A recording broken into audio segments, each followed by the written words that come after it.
Apresentação do curso. O Portal do Conhecimento Ampliado. Introdução. Este curso não foi concebido para transmitir respostas prontas, nem para acomodar o leitor em certezas consolidadas.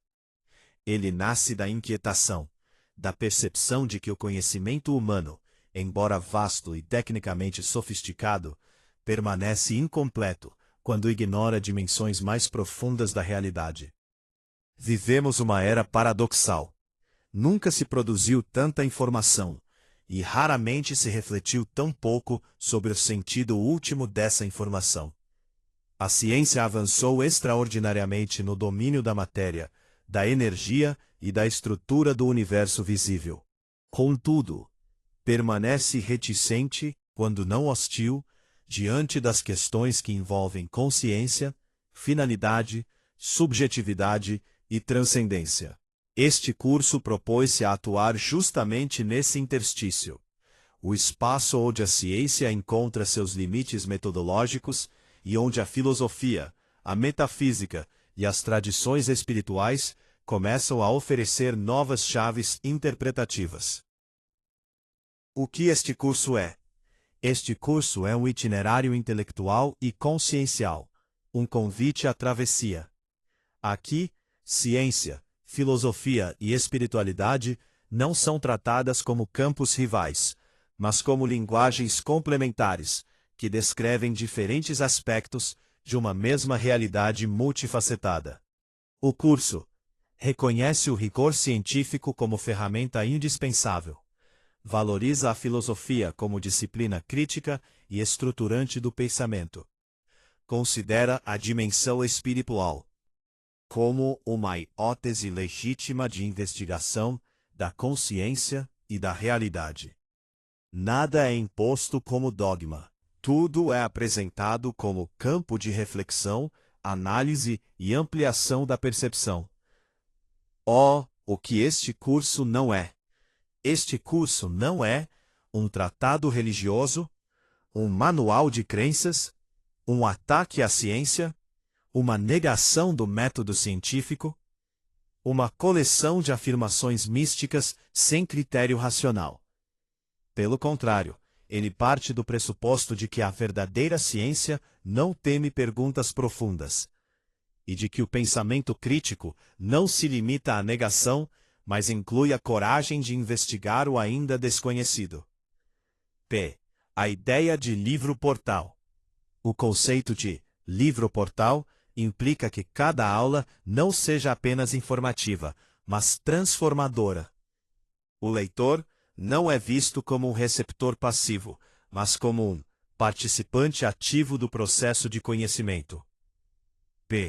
Cada aula funcionará como um portal conceitual que amplia o campo mental, um espelho que provoca autoquestionamento, uma ponte conectando saberes aparentemente inconciliáveis. O avanço no curso não ocorre apenas pela leitura, mas pela reorganização interna do pensamento. A quem este curso se destina? Este curso é destinado a leitores inquietos, que sentem que algo falta nas explicações convencionais. Estudiosos da ciência abertos ao diálogo interdisciplinar. Buscadores espirituais, que valorizam a razão e o pensamento crítico. Pessoas interessadas na consciência, na origem da vida, no papel do ser humano no cosmos e nos possíveis futuros da humanidade. Não exige formação acadêmica específica, mas exige algo mais raro: honestidade intelectual e disposição para questionar a si mesmo. Metodologia e percurso. O curso é organizado de forma progressiva e espiral. Cada aula retoma conceitos anteriores sob uma nova perspectiva, que introduz elementos mais complexos de forma gradual, constrói uma arquitetura lógica que culmina em uma visão ampliada da realidade. As aulas combinam exposição conceitual, análise crítica, conexões interdisciplinares, perguntas reflexivas que funcionam como chaves de ativação. Convite ao leitor. Ao iniciar este curso, o leitor é convidado a suspender, temporariamente, certezas rígidas, tanto materialistas quanto espiritualistas, e adotar uma postura investigativa genuína. Não se trata de abandonar o que já se sabe, mas de expandir o campo do possível. Este é um curso para quem compreende que o conhecimento não é um ponto de chegada, mas um processo contínuo de revelação. O portal está aberto. A travessia agora depende de você. Sobre o autor. João Fernandes da Silva Júnior é um pensador independente, dedicado à investigação das grandes questões que atravessam a ciência, a filosofia e a espiritualidade. Seu trabalho nasce da inquietação diante dos limites explicativos do paradigma materialista estrito e da convicção de que o conhecimento humano ainda opera muito aquém de suas reais possibilidades.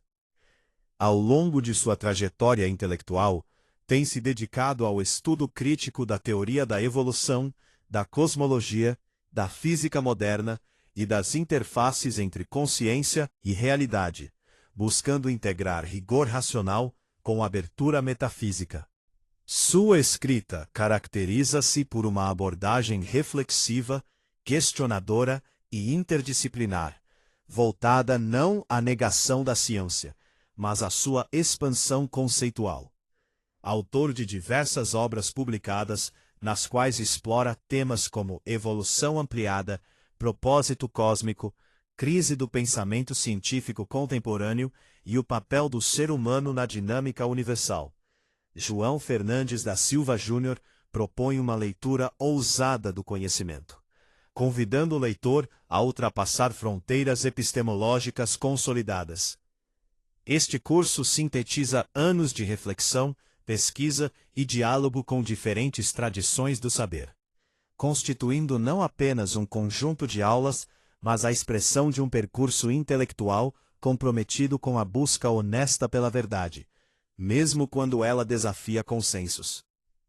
João Fernandes da Silva Júnior nasceu em 6 de setembro, na cidade de Nova Iguaçu, no Rio de Janeiro, e reside desde 2009 em Biguaçu, Santa Catarina.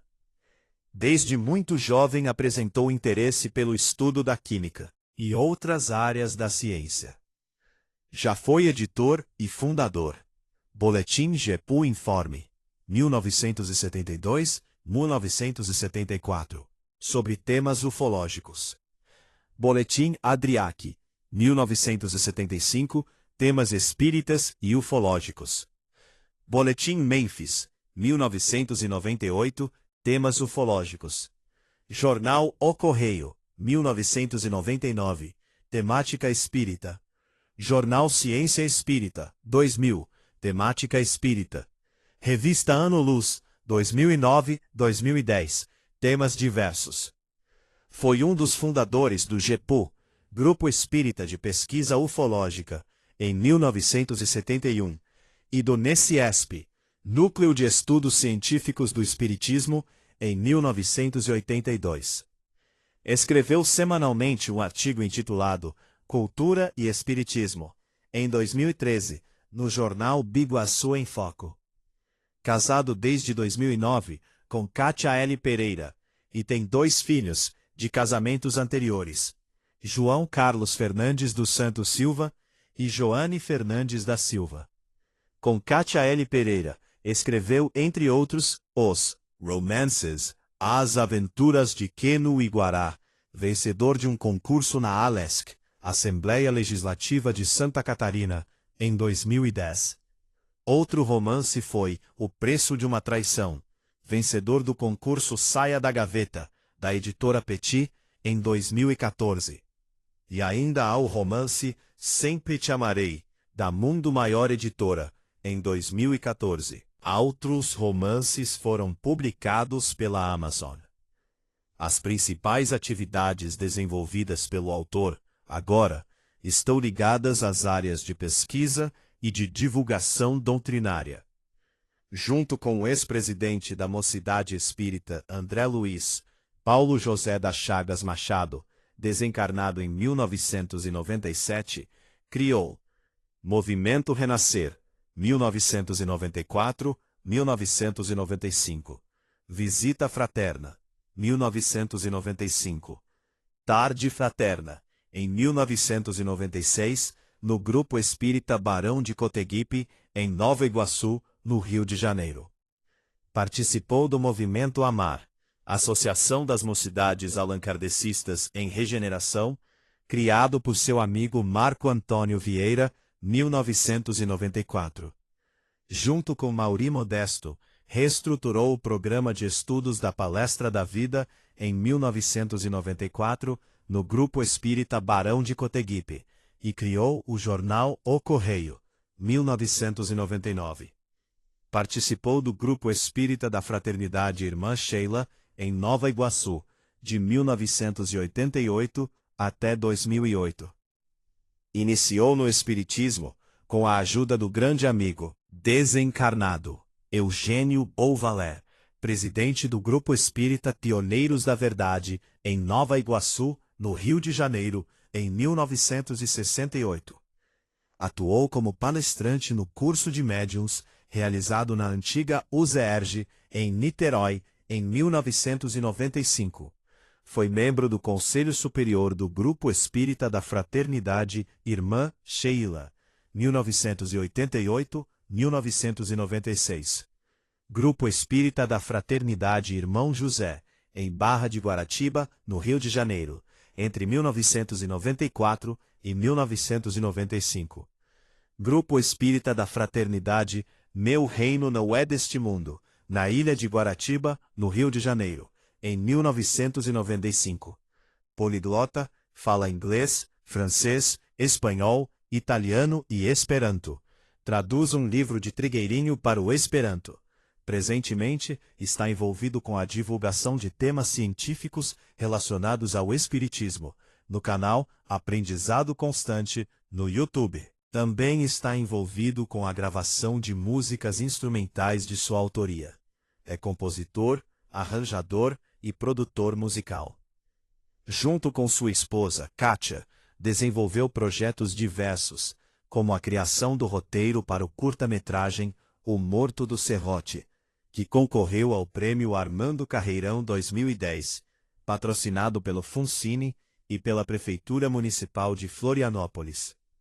Estudou Química e Eletrônica, cursou Filosofia, Metodologia do Ensino Superior, Metodologia de Pesquisa, Gestão de Tecnologia de Informação e Ciência e Tecnologia, pela Fundação Getúlio Vargas. Membro da Liga de Pesquisadores do Espiritismo, LIGAPE. Aula 1. Os limites da ciência clássica. A ciência é, sem dúvida, uma das maiores conquistas da humanidade. A partir do século XVII, o ser humano passou a investigar a natureza com um novo olhar. Um olhar baseado na observação cuidadosa, na experimentação controlada e na matemática como linguagem universal. Esse modo de pensar transformou o mundo. Produziu tecnologia, previsibilidade, conforto e domínio sobre inúmeros fenômenos naturais. Reconhecer os limites da ciência clássica não diminui essa conquista. Pelo contrário, é justamente porque a ciência é grandiosa que precisamos compreendê-la com profundidade. A chamada ciência clássica foi construída sobre alguns pressupostos fundamentais. Entre eles, a ideia de que existe uma realidade objetiva, independente do observador. A noção de que o universo funciona como uma grande máquina, regida por leis fixas e determinísticas, e a convicção de que tudo o que existe pode, em princípio, ser medido, quantificado e descrito matematicamente. Esses pressupostos funcionaram de forma extraordinária para explicar o mundo físico. Mas, ao longo do tempo, passaram a ser confundidos com verdades absolutas. E é aí que surgem os limites. Um desses limites é o reducionismo. A ciência clássica tende a explicar sistemas complexos, reduzindo-as às suas partes menores. Essa abordagem é extremamente eficaz, quando lidamos com máquinas, mas começa a falhar quando aplicada à vida, à mente e à consciência. A vida não é apenas química. A mente não é apenas atividade cerebral. O ser humano não é apenas um conjunto de reações físicas. Quando fragmentamos demais a realidade, corremos o risco de perder o sentido do todo. Talvez o maior desafio enfrentado pela ciência seja a consciência. Apesar dos avanços impressionantes da neurociência, ainda não sabemos explicar por que existe experiência subjetiva. Por que sentimos? Por que pensamos? Por que temos consciência de nós mesmos? A ciência consegue mapear correlações entre o cérebro e a mente. Mas correlação não é explicação. O salto entre matéria e experiência continua sendo um mistério. Esse não é um limite tecnológico. É um limite do próprio método. Outro ponto crucial é a ideia de neutralidade do observador.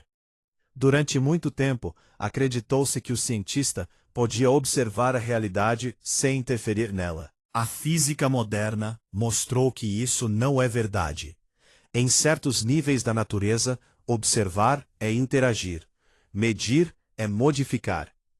O observador não está fora do fenômeno. Ele faz parte dele.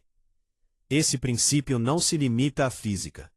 Em todas as ciências humanas, valores, cultura, linguagem e contexto influenciam a forma como o conhecimento é produzido. A objetividade absoluta revelou-se um ideal, não um fato. Há ainda uma limitação mais sutil, mas profundamente importante. A ciência clássica explica como as coisas acontecem, mas permanece em silêncio quando perguntamos por quê. Ela descreve processos, mas não oferece sentido.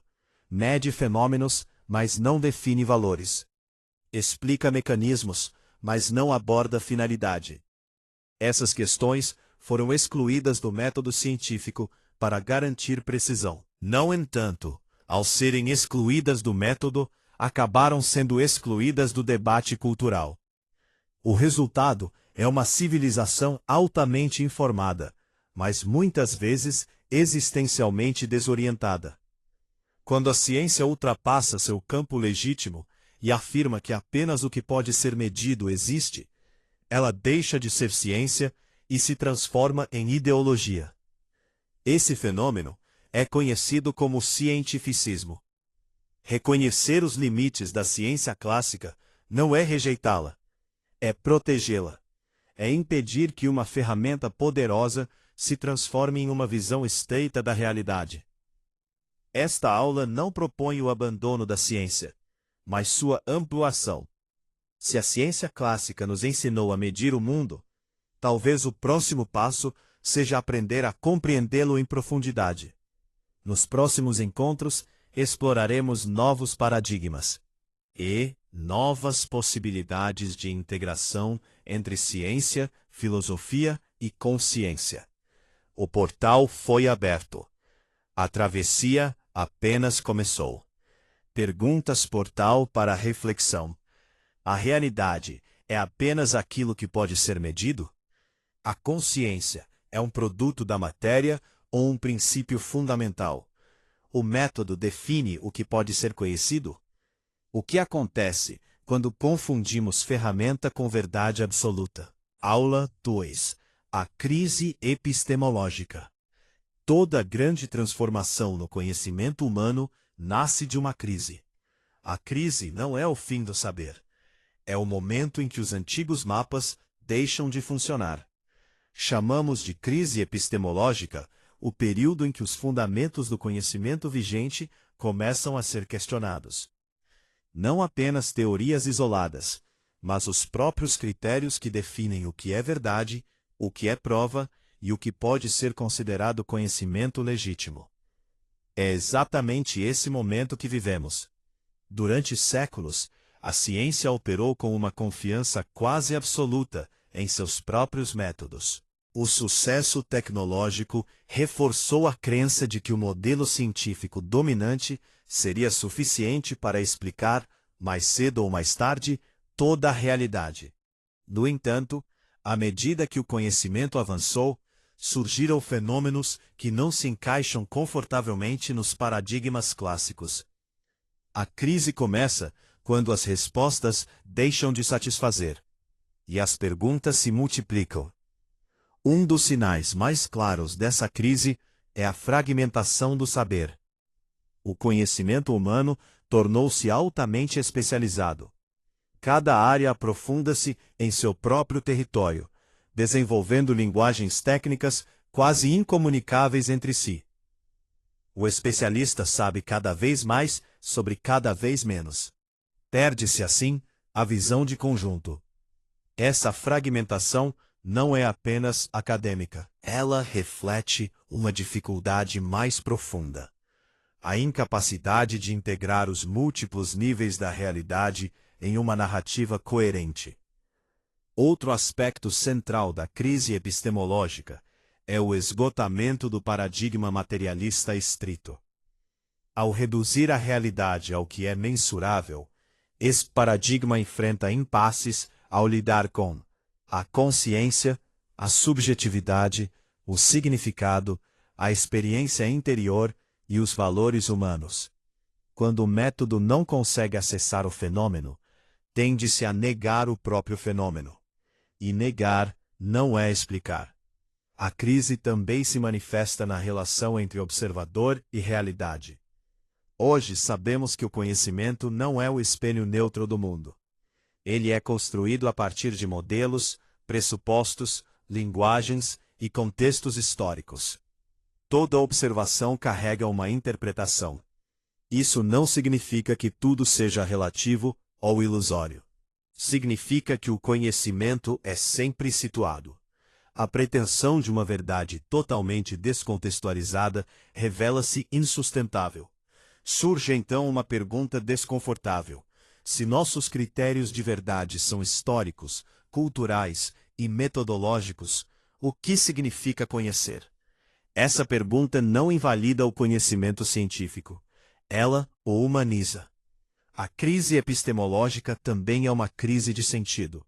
Produzimos dados em escala nunca vista, modelamos universos, sequenciamos genomas, mas ainda lutamos para responder perguntas fundamentais sobre quem somos, por que existimos e qual é o nosso papel no cosmos.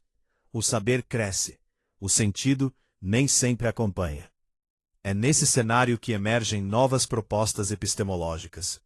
Teorias da complexidade, abordagens sistêmicas, epistemologias da consciência, diálogos entre ciência e filosofia, não como fuga do rigor, mas como expansão do campo do pensável.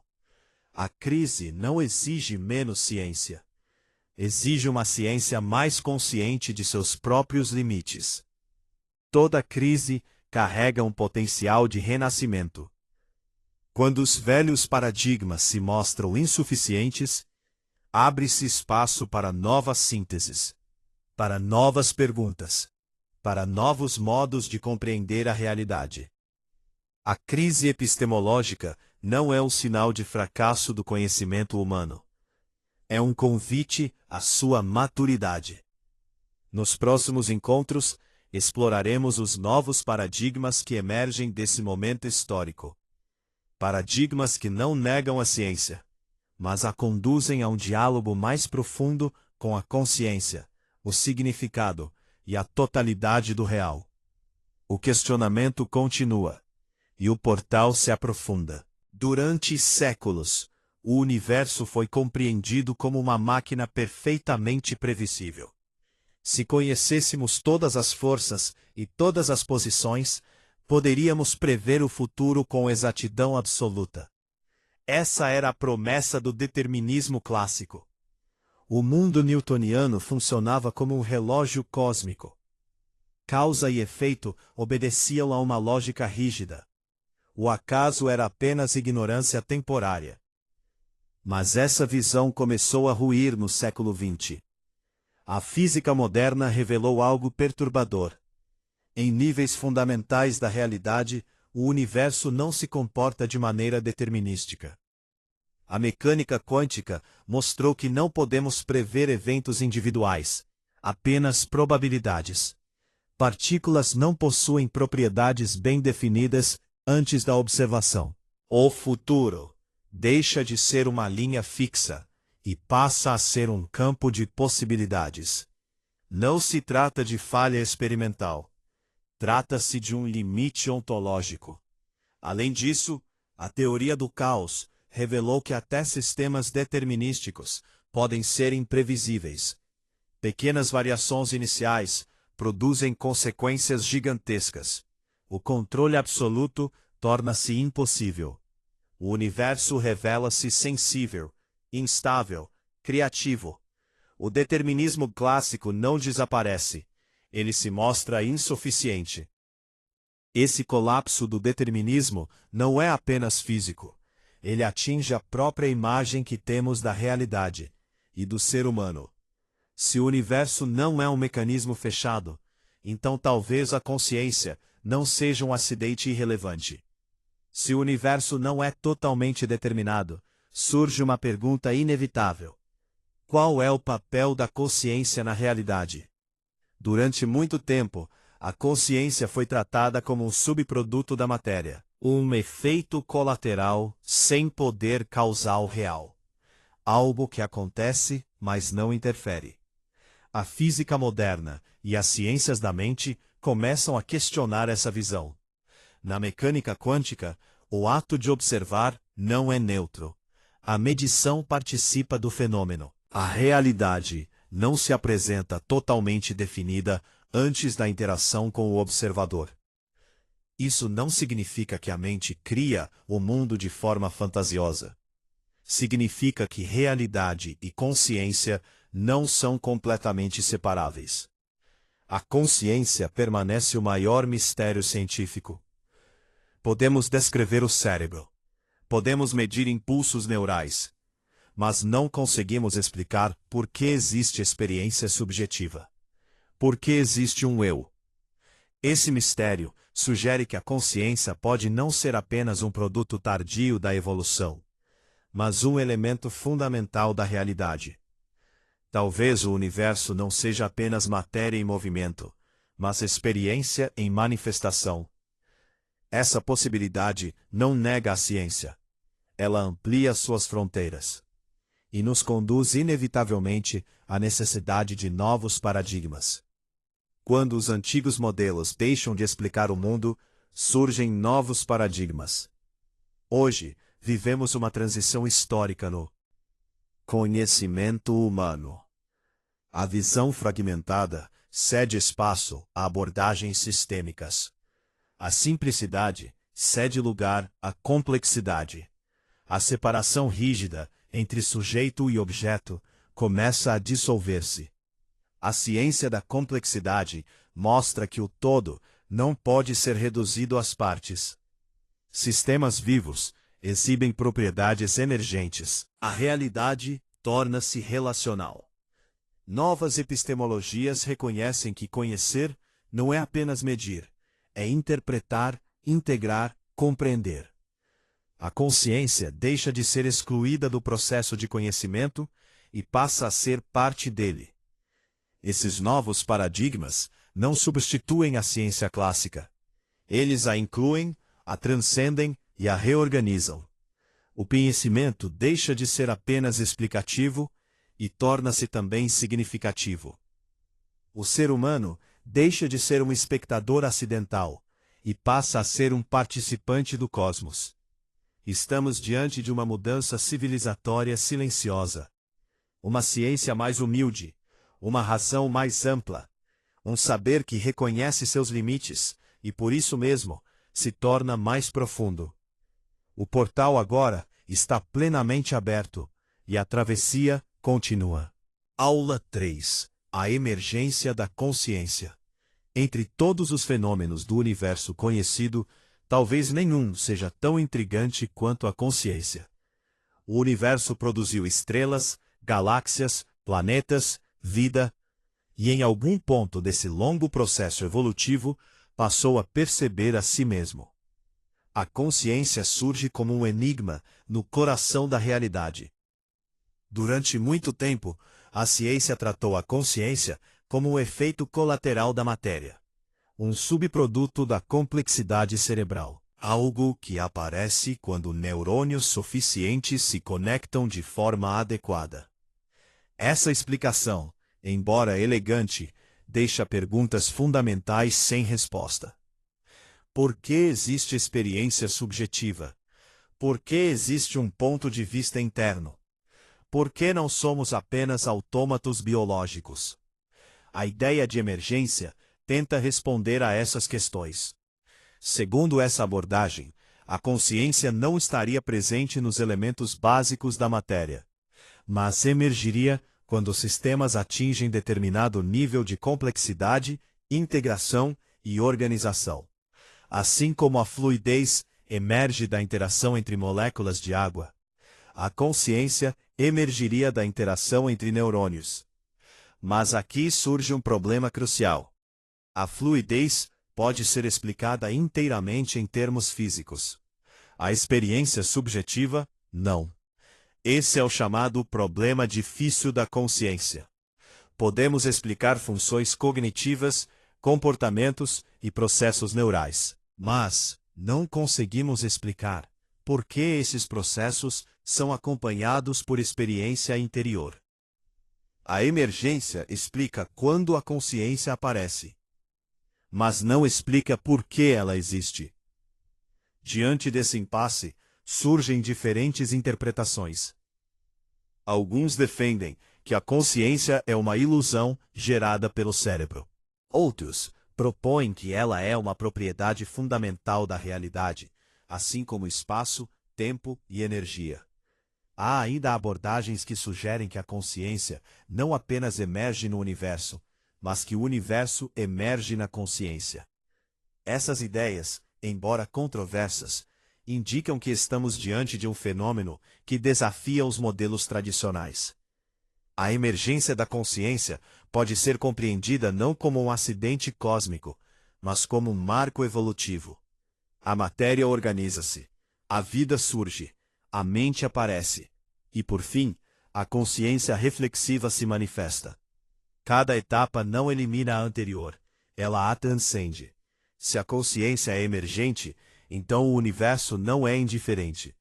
Ele possui uma tendência à complexidade, à organização e à interioridade. Isso muda profundamente nossa visão do ser humano. Não somos um erro estatístico em um cosmos sem sentido.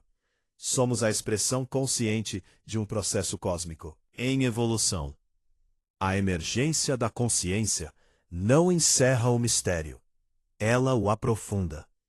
E é exatamente esse aprofundamento que nos convida a buscar novos paradigmas, novas linguagens e novas formas de integrar ciência, filosofia e espiritualidade. O portal da consciência foi atravessado. O que encontraremos adiante exigirá ainda mais abertura e ainda mais lucidez. Entre todos os fenômenos investigados pela ciência, a consciência ocupa uma posição singular. Ela é, ao mesmo tempo, objeto de estudo e condição de todo estudo possível. Não podemos observá-la de fora sem, paradoxalmente, utilizá-la. A consciência é o ponto onde o universo deixa de ser apenas observado e passa a ser vivido. Do ponto de vista científico, a consciência costuma ser abordada como um fenômeno emergente. À medida que sistemas biológicos se tornam mais complexos, integrados e organizados, surgem propriedades novas, inexistentes nos componentes isolados. A neurociência descreve com precisão crescente os correlatos neurais da experiência consciente. Áreas cerebrais, padrões de ativação, redes distribuídas. Tudo isso revela como a consciência se manifesta no cérebro. Mas aqui surge uma distinção crucial. Descrever correlações não é explicar a essência do fenômeno. Mesmo com todo o aparato técnico disponível, permanece sem resposta a pergunta central: por que processos físicos dão origem à experiência subjetiva? Esse é o chamado problema difícil da consciência. Um problema que não é apenas científico, mas epistemológico e ontológico. A emergência explica a organização funcional da mente, mas não explica o surgimento do sentir. É nesse ponto que a metafísica se torna não uma fuga da ciência, mas sua aliada crítica. Se a consciência não pode ser reduzida integralmente à matéria, então talvez ela não seja apenas um produto tardio da evolução, mas um aspecto fundamental da realidade. Algumas abordagens contemporâneas sugerem que a consciência pode ser um princípio organizador, uma propriedade universal em graus variados, ou mesmo a base a partir da qual a realidade física se manifesta. Essas hipóteses não negam os dados científicos. Elas ampliam o campo interpretativo. Sob essa perspectiva, a emergência da consciência não ocorre a partir do nada. Ela seria a atualização progressiva de um potencial já inscrito na estrutura do cosmos. A matéria torna-se vida. A vida torna-se mente. A mente torna-se autoconsciência. Cada nível emerge, mas também revela algo que já estava latente. Essa visão dialoga tanto com teorias científicas da complexidade, quanto com tradições filosóficas antigas, que viam a consciência como princípio ordenador do universo. Não se trata de misticismo ingênuo, mas de reconhecer que a realidade pode possuir dimensões internas, assim como possui dimensões externas. Quando a consciência emerge, o universo ganha interioridade, e o ser humano deixa de ser apenas um observador passivo para tornar-se um ponto de reflexão do próprio cosmos. Conhecer nesse contexto não é apenas medir, é participar. A emergência da consciência marca um momento decisivo na evolução universal. Não apenas porque surgem seres capazes de pensar, mas porque surge a possibilidade de sentido, valor e responsabilidade. A ciência nos mostra os mecanismos. A metafísica nos convida a compreender o significado. Entre ambas, abre-se o espaço fértil, o espaço onde o conhecimento deixa de ser apenas explicação e se transforma em compreensão. O portal da consciência permanece aberto, e o que ele revela exige, ao mesmo tempo, rigor e reverência.